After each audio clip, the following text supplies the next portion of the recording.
1960. Un ordinateur prédit le vainqueur de l'élection présidentielle américaine. Personne n'y croit. Pourtant, 3 mois plus tard, John F. Kennedy devient président. Exactement comme prévu. Cette histoire, personne n'en parle. C'est la première manipulation de masse par algorithme. Et ça a fonctionné parce qu'ils ont compris une chose que tout le monde ignorait. Les électeurs ne votent pas pour des idées. Ils votent pour des émotions calculées. Tout commence avec une entreprise dont personne ne connaît le nom. Simulmatics Corporation, fondée en 1959 par des mathématiciens du MIT. Leur mission ? Simuler le comportement humain. Ils ont une idée folle. Et si on pouvait prédire les votes en analysant des données ? À l'époque, c'est de la science-fiction. Les sondages se font à la main, les calculs prennent des semaines. Si tu veux qu'on continue à creuser ces histoires oubliées, j'ai vraiment besoin de ton soutien.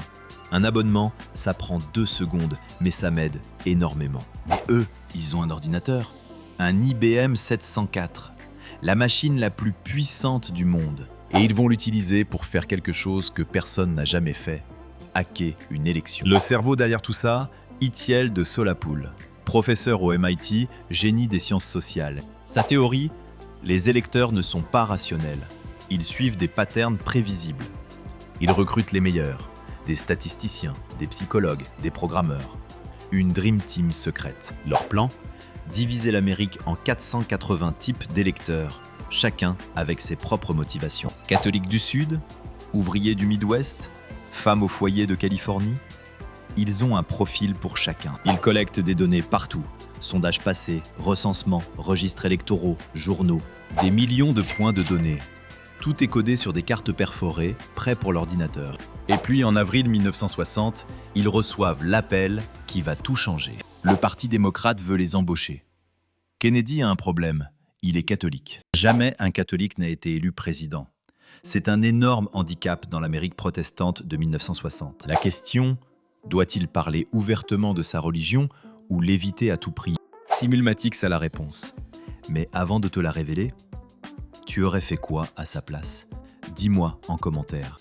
Leur ordinateur simule des millions de scénarios, jour et nuit, pendant des semaines. Et la réponse tombe, Kennedy doit parler de sa religion. Directement, sans détour. Contre-intuitif ? Totalement. Mais les données ne mentent pas. L'algorithme prédit que les électeurs anti-catholiques voteront contre lui de toute façon. Mais en parlant ouvertement, il peut mobiliser les catholiques et les modérés pro-tolérance. Le rapport Simulmatics donne même les États à cibler en priorité. Pennsylvanie, Ohio, Illinois. Kennedy suit les recommandations. Le 12 septembre 1960, il fait le discours devant des pasteurs protestants à Houston. Il défend la séparation de l'Église et de l'État. Je ne suis pas le candidat catholique. Je suis le candidat démocrate qui est aussi catholique. Le discours fait l'effet d'une bombe. Les sondages basculent en sa faveur.